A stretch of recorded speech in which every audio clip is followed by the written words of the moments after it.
computer. Going live.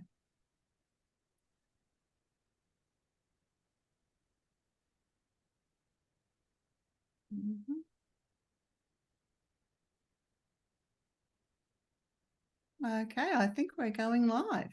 So we'll give it a shot. Never done this before. So hello, everyone. Welcome to another episode of Astrology Now. I'm here on a wing and a prayer.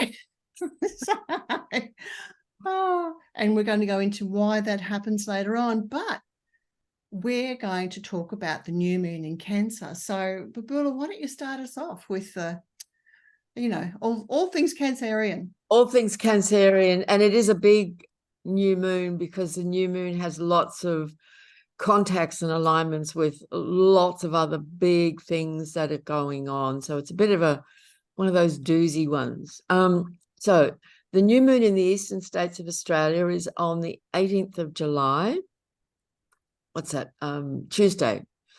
And it's at 4:30 a.m. is the exact moment of it for those who'd like to track these things. So in the early hours of Tuesday morning, and it will be at 24 degrees and 56 minutes of Cancer, so almost 25. So it's starting this new 4-week lunar cycle in the sign of Cancer. So let's talk Cancer for a while. Let's. Because I kind of like it, and it's really nice here where I am in southeast Queensland, where we are, because the weather's been quite bleak. It's winter, and some bleak days, and it's really nice to cozy around the fireplace or in front of the heater, stay home, don't want to go outside, and that's what you want to do. That's right. So I think the Cancerian month works well for us in the Southern Hemisphere because it is winter. Yes. And we just want to, close in and get all nesty and not go out very much. Absolutely. And rug up and make big pots of soup and eat cake and have cups of tea and and just get all kind of nesty. And this is the sign of feminine, mother, nurturing babies, children, and we're both mothers, and I remember that nesting urge when I was pregnant, especially in the later stages, this overwhelming need to prepare the home, like animals do it too. They prepare, birds prepare the nest, prepare the space for the coming child. So we get very domestic, everything's very personal in Cancer. It's a water sign. It's all felt. There's feelings flowing. Intuition might be right. Everything is kind of being processed through the feeling body, through feelings. Yeah, and I think it's also a really nice time for mothers and daughters. Yeah, it is. Actually, you're right. It actually is. Yeah. So my daughter's birthday was recently, and so I just, her being a Cancerian, and my moon is in my moon's not in Cancer. What am I saying? But it was just really nice to spend the day together, and we did. She went and I sat and watched while she had a manicure and a pedicure, and but that was what she really wanted to do for a birthday, and just self-nurturing, and pampering. Yeah, that's right, and just being together. Yes, and sharing that. You see, it's intimate. I always feel like there's something very intimate about Cancer. It's intimate, close, personal, just hanging out. Doesn't even matter what you're doing, really. Yeah. Just sharing that more personal, intimate space, and it creates, closeness and bonding and connection. This is one of the big themes of Cancer, actually, is our sense of bonding, connection, emotional safety, emotional security, emotional nourishment. Do we feel emotionally safe, held, nurtured by life? Those themes can come up for people. How does that translate and relate to our family life? Is that all disconnected and jarring? Is there any avenues in family life that are nurturing and supportive? So it can stir up quite a lot of old stuff from the past can come up as well.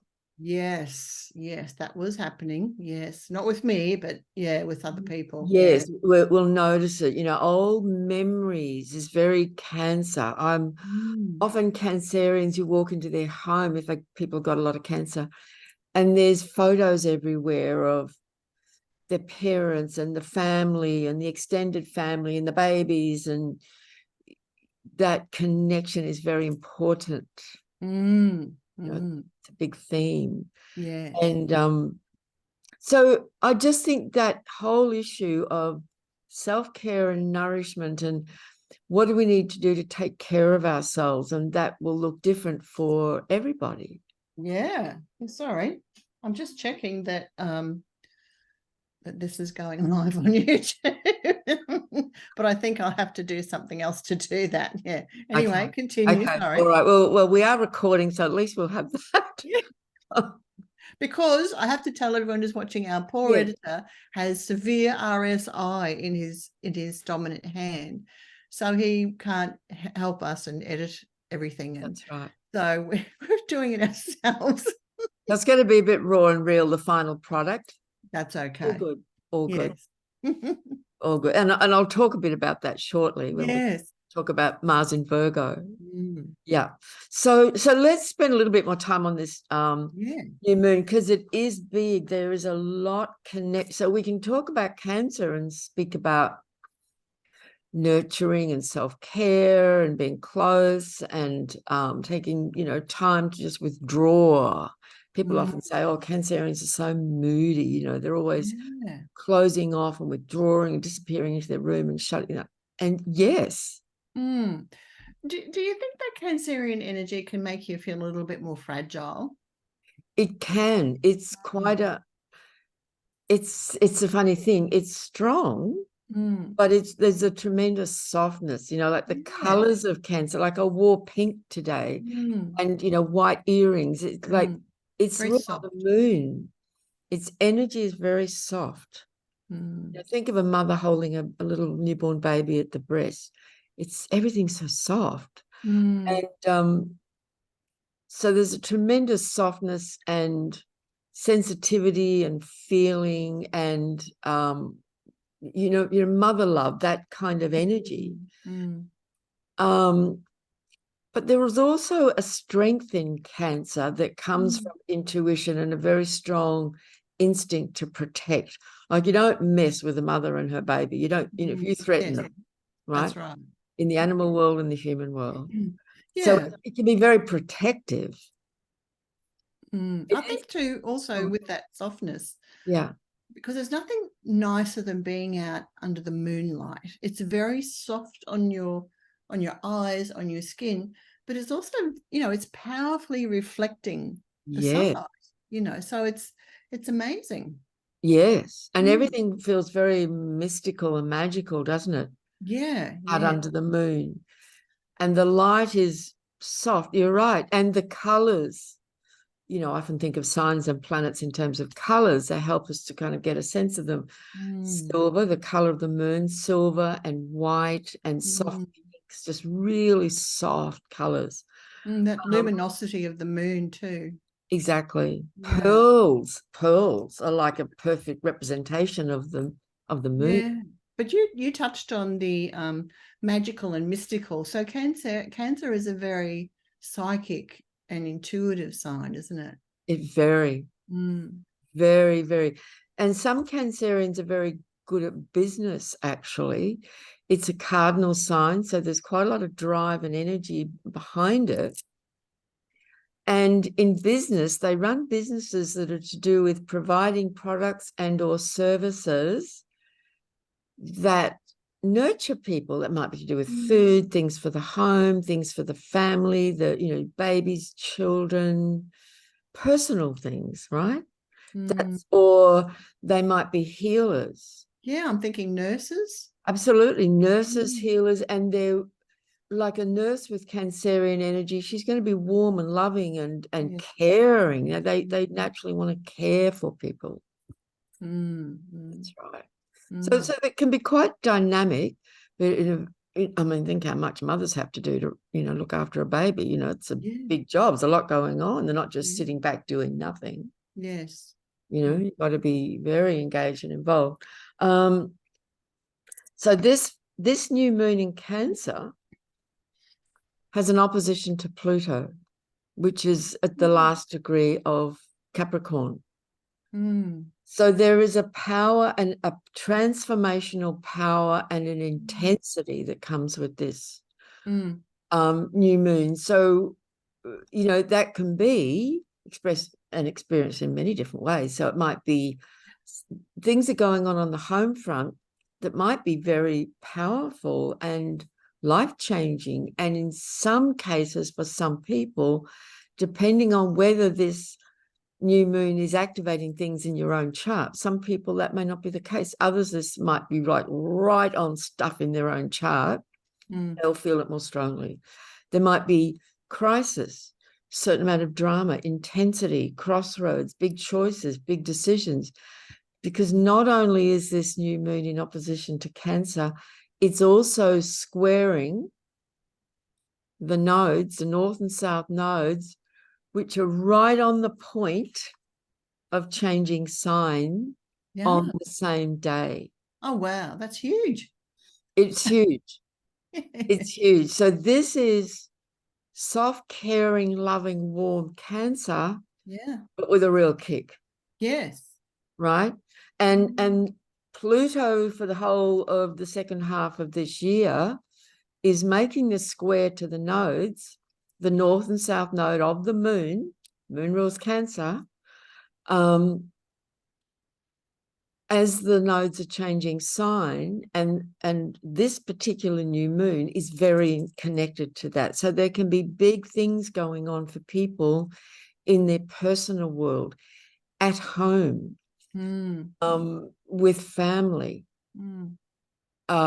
with things coming up from the past, because the nodes have a lot to do with the past anyway. They're shifting from Taurus, Scorpio, south node in Scorpio, north in Taurus, back into Aries, the north node now from this new moon on the 18th. The north node will move from Taurus back into Aries. And I say back because the nodes move backwards through the signs, and the south node will be in Libra. So it's a major shift. And while it's doing this, it's square to Pluto, which is the planet of death and rebirth. We're talking about big transitions here, big choices, big decisions, big shifts. And for some, it will be like they're right on the precipice. They can see clearly what the choices are. For others, it might just be like the ground underneath them is shifting. It might be more subtle, but profound and powerful at the same time. Intense too. Very, like you're standing on the edge of the cliff. Absolutely. I mean, it's one thing for the nodes to change signs. They do it every 18 months. Yes. And then the eclipses in that period will then reflect the nodes and will be in those signs. That's one thing that's very significant, by the way. But for them to be happening squaring Pluto at the same time. Yeah. And then picking up the energies of this particular new moon, the birth of a new cycle. Yes. Right? I'm just getting this picture of someone standing on the cliff. Pluto's in there going, come on, do it. Aries just comes along and shoves you in there. That's right. It's just like push. It's just kind of Pluto's like, well, use by date's up. Sorry, off you go. Yes. Big push. And for some people, it will be like the Fool card in the tarot. Just taking that bold step into the unknown. A leap of faith. A bit Star Trekky, really, isn't it? Going where boldly where no one's gone before. That's right. North node in Aries. Yes. So there's, we could spend this whole hour just talking about the North node in Aries. Yeah, wow. Libra. We touched on it last time, I think. There's actually quite a lot going on in Aries over the rest of July, because Chiron will be turning retrograde in Aries. We'll talk about Mars in Virgo. And Eris and I'll go back, we'll go through them one by one, but just, Eris is also turning retrograde in Aries. Yeah, wow. Eris and Aries. So this Aries energy is really kicking in. And you see, when you look at these strong configurations, Cancer is home, family, intimacy, personal life, nurturing, wanting emotional comfort. Aries is all kind of kick-ass independence, got to do my own thing. And warlike too. Yeah, so we're pushing out into autonomy. Yeah. But it's at the same time, there's this pull to the comfort zone. So when we push out into autonomy through Aries, and those of us who have things in Aries know what that's like, it's in conflict in a way with, oh yeah, but that doesn't feel comfortable. That doesn't feel emotionally cozy and safe and comfy to me. But there's this compulsion and need to go. Take those bold new steps. And then there's Pluto saying, yeah, and your life depends on it. Oh, great. Right? That's the feeling of that. Oh, I can only imagine what would go on in people's lives with that happening. Yeah. Including my own. Yeah. And that's right. And it's playing out, of course, in the collective. Yes. Yeah. Yes. Right. Absolutely, yeah. So, there's been rumbles about, are we on the brink of nuclear war? And, that's the Pluto is the nuclear energy of, the potential for total and complete and utter annihilation. I'm being dramatic, but these are strong energies. Yeah. But total rebirth and regeneration and empowerment on the other side of that. And Aries just, charging in and boldly goes, and Cancer's going, yeah. That doesn't feel very safe and comfortable. Yes, yeah. Yeah. Wow. That's a big picture to paint, really. It's very strong.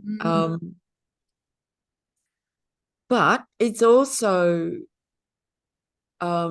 what are the positive things to say about this? It's about power, autonomy, sovereignty, what we need to do to protect our loved ones, support our loved ones. Yeah, boundaries.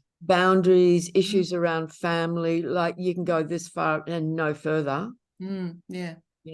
Like absolutely no further. Yes, drawing the line in the sand. That's Draw the line in the sand. I think in the last 3 years, we've all been drawing lots of lines in. Yeah. And with that Cancerian energy, and if I see room for like a lot of civil disobedience. Yes. Arising. And like I was having a chat to someone the other day saying, gosh, the world's in a mess and there are things going on in the country, each country, but our country, which a lot of people are not happy with. What do you do about it? That's right. When you have no control? There's this, there's technocracy, there's media covering up, there's also, the government not being straight.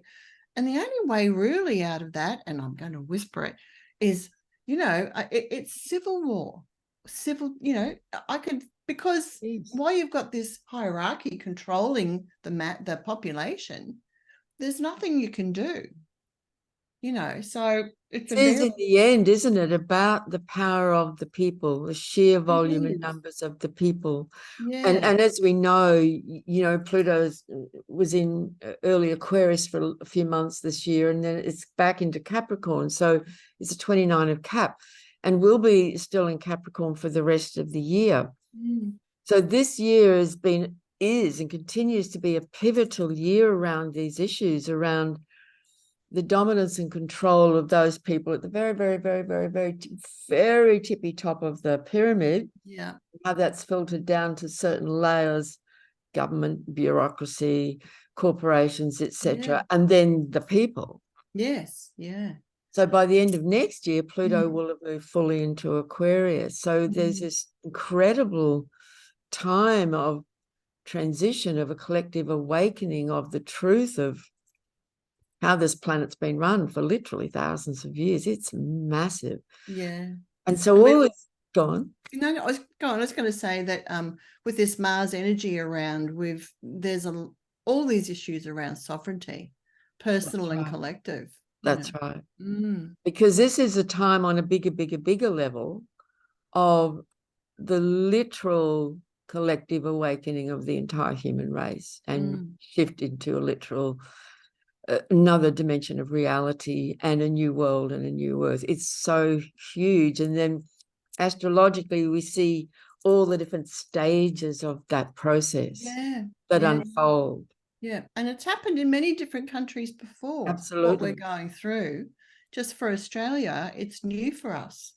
We haven't had to really fight for our rights. No, on the home soil. On the home front, yeah, we haven't had to do that. And so I guess in that respect, we have a very long, we have a longer tolerance than what we may have had if this has already happened once, because we draw the line in the sand a lot earlier of the second time around, you know. Yeah. So, you know, everyone's going through their own individual version of this process. And people are going through a lot individually, but, you know, the whole world is going through this. And, you know, and it's galactic as well. I mean, it's personal, it's collective, it's the world, it's the earth, it's countries, and it really is galactic at the same time. Yeah. Massive. So this is another one of those, you know, this July is another one of those strong times. So and the new moon is also very closely, almost an exact square to Eris. And she's stationary now for the second half of July, changing directions to retrograde. So Eris, ERIS, has been in Aries the whole of the last century, and still for some years to come in this century, very slow moving out of body. And I haven't spoken about her for a while, but you know, she's one of those outer bodies in the Kuiper belt discovered. Yeah, an asteroid. So we're not talking planet. She's not technically an asteroid, but she's in the what they call the Kuiper belt. Yeah. And that's a whole other story in itself. But she is the energy of, she's a very strong, rebellious warrior energy.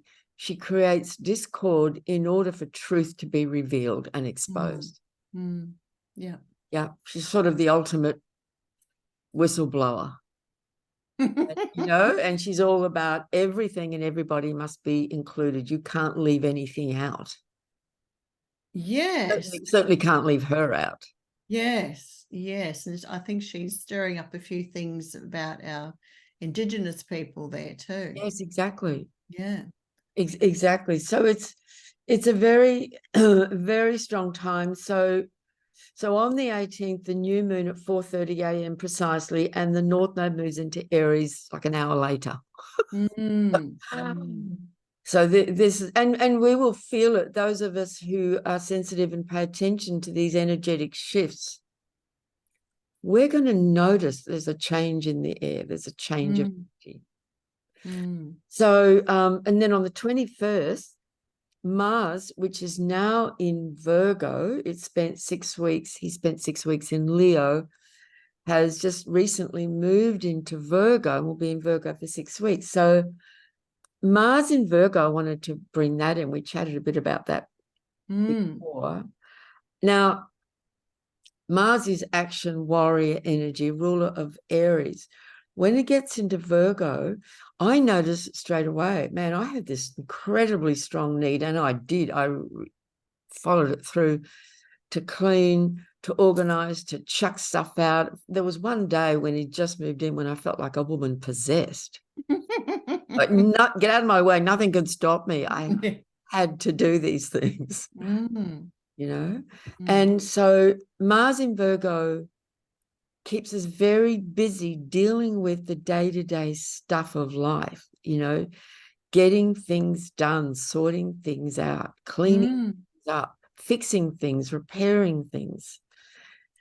I used to be in a community, we used to talk about Zenning. You know, Zenning was about just getting rid of the stuff you don't need and simplifying everything right down. Absolutely. Yeah. Like a Zen monastery, you know, like just get rid of all the clutter and the excess stuff, clear the space.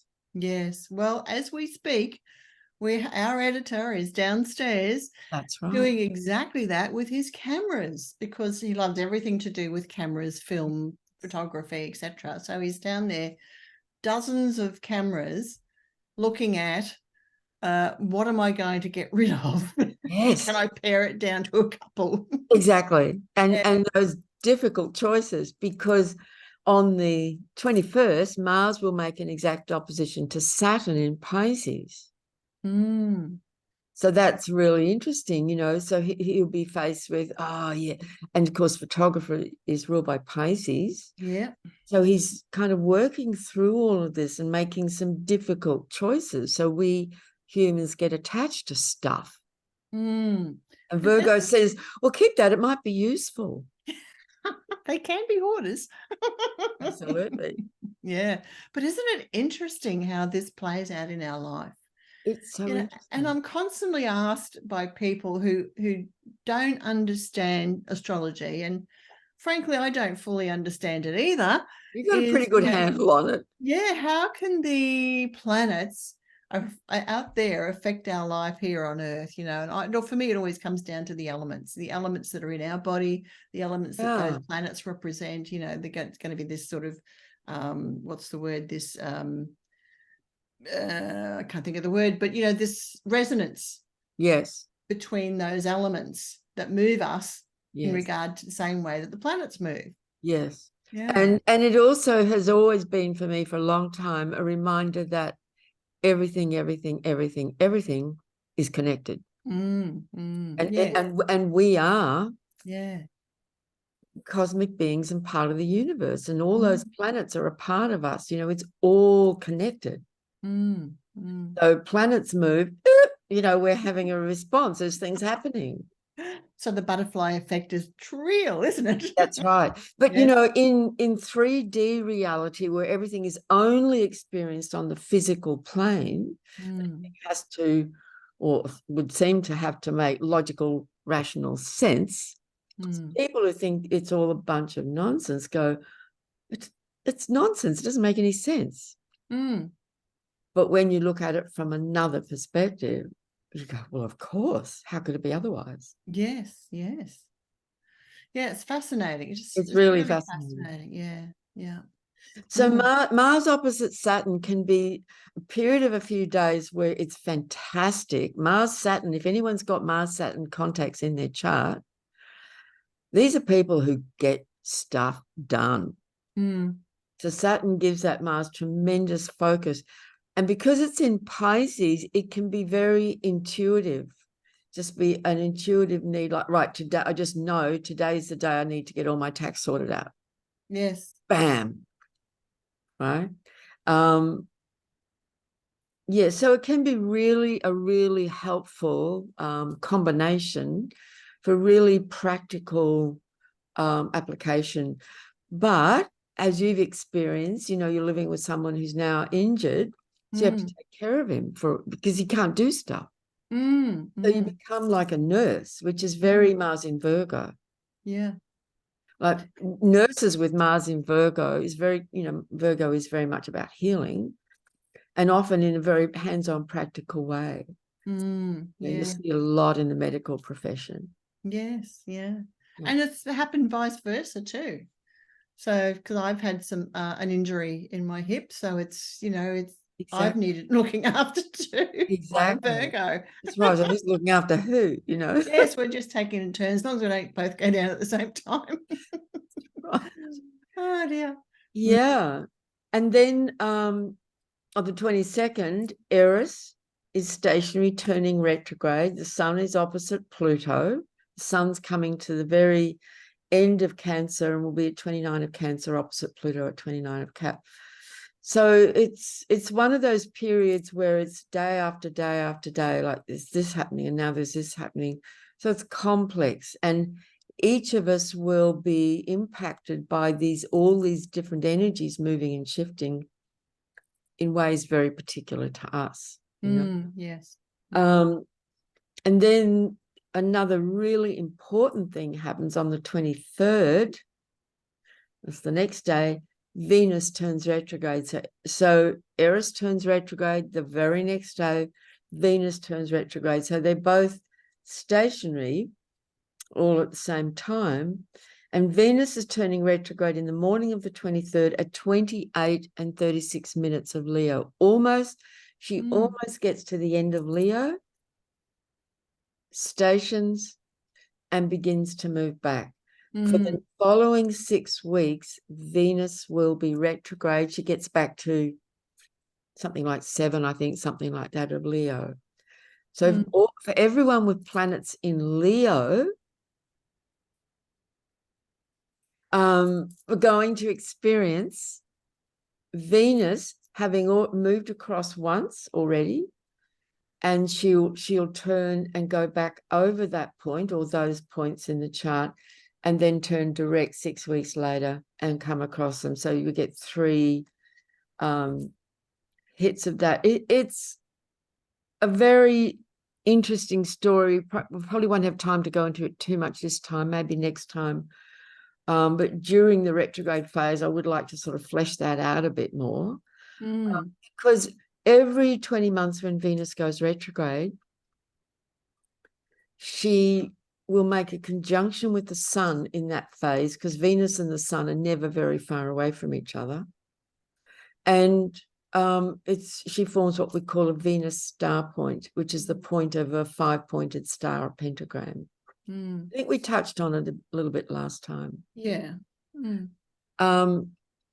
And, Venus is a being of light.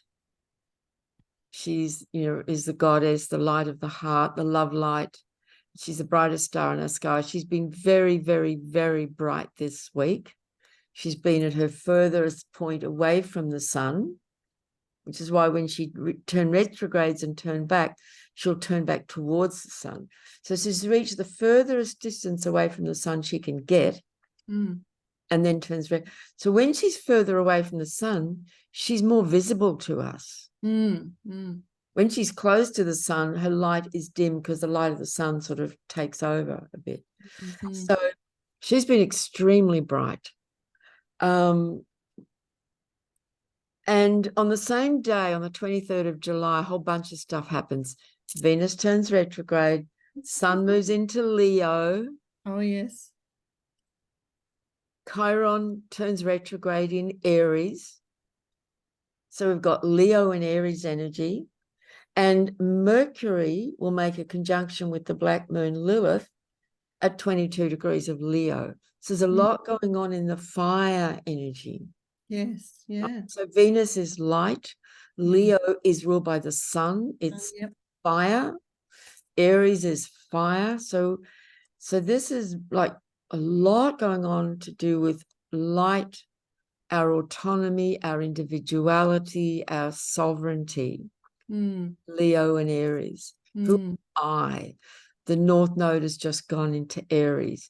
Eris has turned retrograde in Aries. Yeah. Right? So you can see there's a bit of a theme here, a bit of a picture going on, all shifting over these next couple of weeks, this last July. Yeah.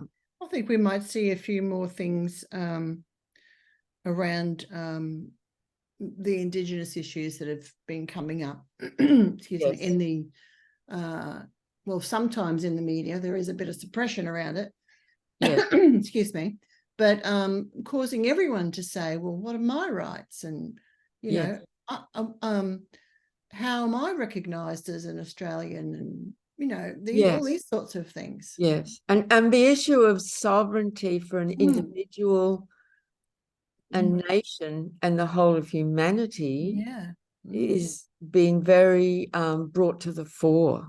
Yes, in so many ways. In so many ways. There's so many parts to that. Yeah, so much. I mean, this is Leo. And of course, as you know, we're also on the 24th entering the period known as the Lion's Gate. And the Lion's Gate, there is a specific date when it's at its peak on the 8th of the 8th. every year, when the sun's going through Leo, the lion. It's very connected to Egypt and the star Sirius, the dog star, the brightest star. There's so much going on about light and consciousness and sovereignty. Yeah. It's big. Huge. Huge. And lion, lion, the king, lion-hearted, courage. There's a lot about courage in all of this as well. Yes. Dare we stand up and be heard and be seen? Because historically on this planet, the consequences of daring to do that have been and continue to be very dire. Yes, yes. So it takes courage. Yes. Yeah. So yeah, it's a lot. It's a lot.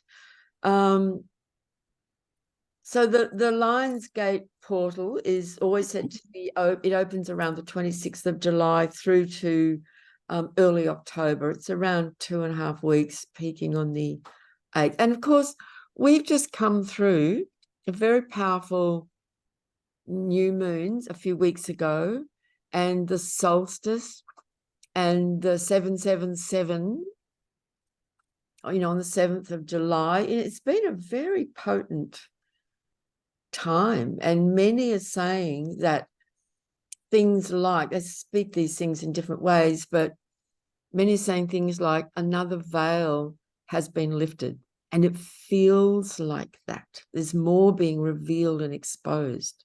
There's certainly been shifts in themes.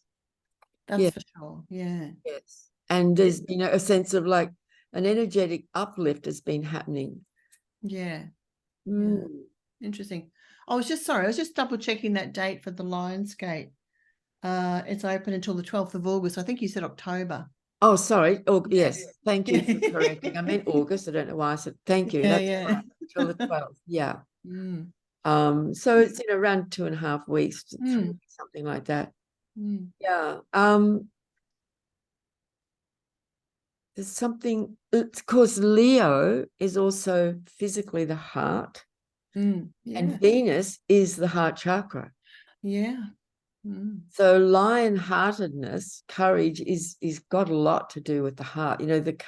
Like if our body, if we're standing in an open lion-hearted stand, that's right. We're like just talking about it reminds us to that changing our posture consciously, man, that everything feels completely different when we're consciously here, with the heart open, because we've all learned to be very protective of our heart.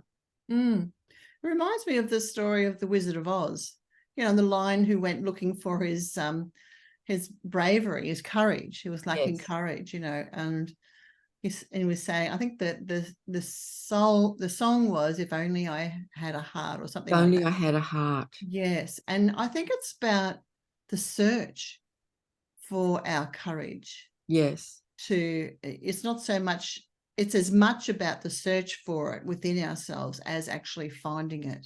Yes. And isn't it interesting that it has so much to do with love and the heart? Yeah. Because when the heart and love is leading the way, you just think of a mother, what she wouldn't do for the love of her child. Yes. Yeah. So love is a very powerful force, and we've kind of been programmed in a way to sort of see it as some little fluffy thing, but it's powerful. Very powerful.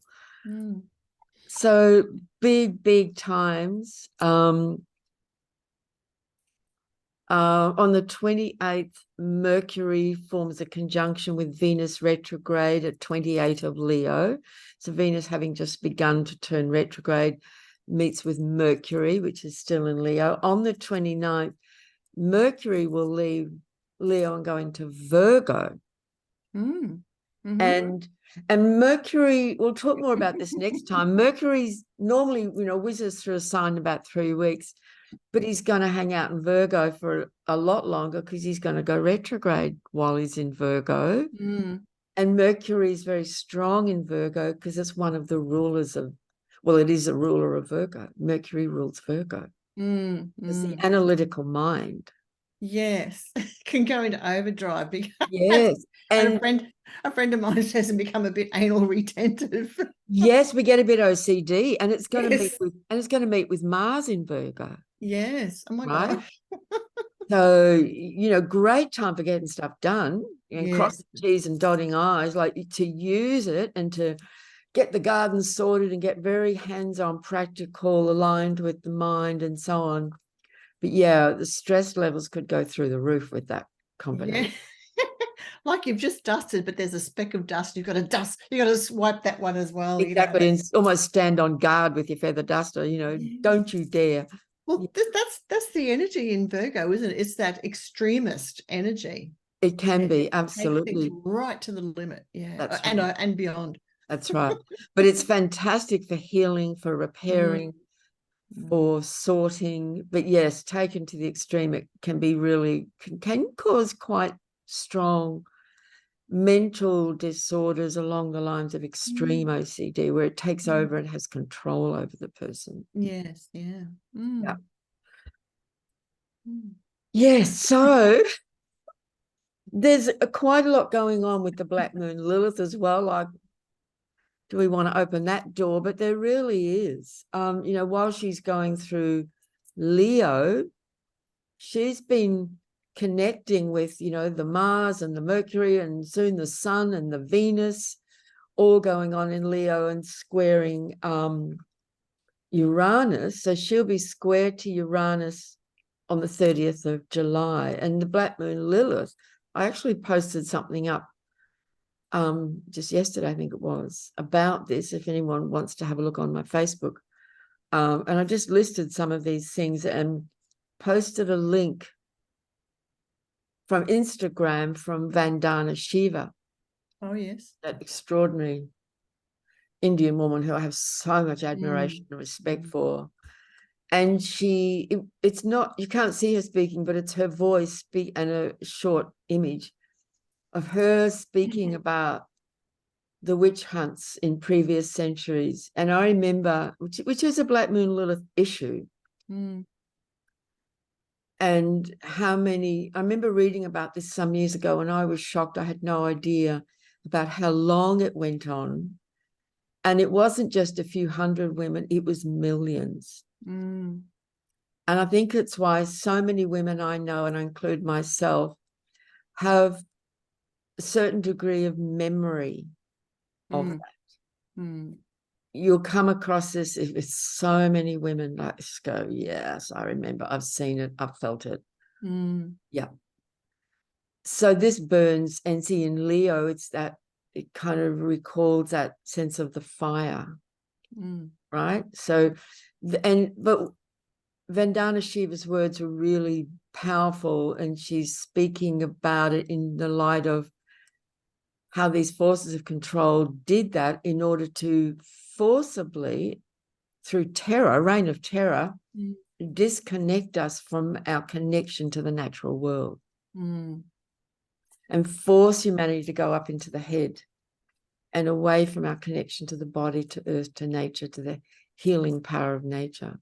So if anyone's interested, they can, go onto my Facebook page, and it's just my name. They'll find that if you want to have a listen to that. Yeah. And then, and that brings us then to the 2nd of August, the full moon, which will be at 9 degrees of Aquarius, opposite the sun in Leo. And then the 8th of August, of course, the Lion's Gate, while Venus will be retrograde conjunct the Black Moon Lilith. That's going to be pretty powerful Lion's Gate, I would say. Yeah.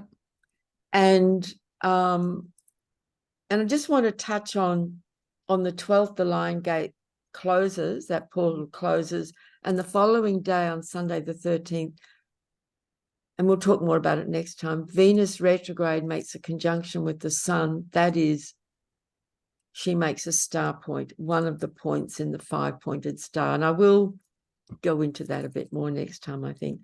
And I'm running a one-day workshop on that day with two very good friends of mine, one who, Michaela Gooder, some people listening to this will know, also an astrologer, shamanic practitioner, and Lisa, who's a wonderful yoga teacher. So that'll be a lot of experiential stuff on that day. There's a lot of astrologers talking about that star point. So all that's going on during the second half of July and into August. It feels like we had a cycle like this last time where there was something happening every day for a while. Yes, I remember. I forget. Yeah, and we've had a few of those cycles where every day something's moving, changing, shifting. Right. Yeah, transforming, exactly. Yeah. Very much. And it's very big, and it's can be very exhausting and stressful at times. So, you know, like on this new moon, Cancer, do whatever we can and need to for some self-care, time out, nurture, stop. Yeah. We all need downtime. We all need to zone out and switch off from it all. Whether it's an hour, a day, a few days, if that's available. Well, thank you very much. That's a lot to digest. I will go away and write those dates in my diary now, as I always do. Yeah. I like to follow personally and in the mainstream media what we're being presented with when these things are happening. Yes. So thank you for all that information and knowledge. Always much appreciated. You're so welcome. And everyone who's been watching, if you've enjoyed this episode, please, if this makes it onto YouTube, which we're about to find out, please like and subscribe if you feel so inclined, and share with your friends. Otherwise, it'll be going out in our own, each individual newsletter that we send out. So let's see how we went, Babula, when we finish off. So get ready to stop recording and we will see how it goes. Bye, everyone. Bye, everyone.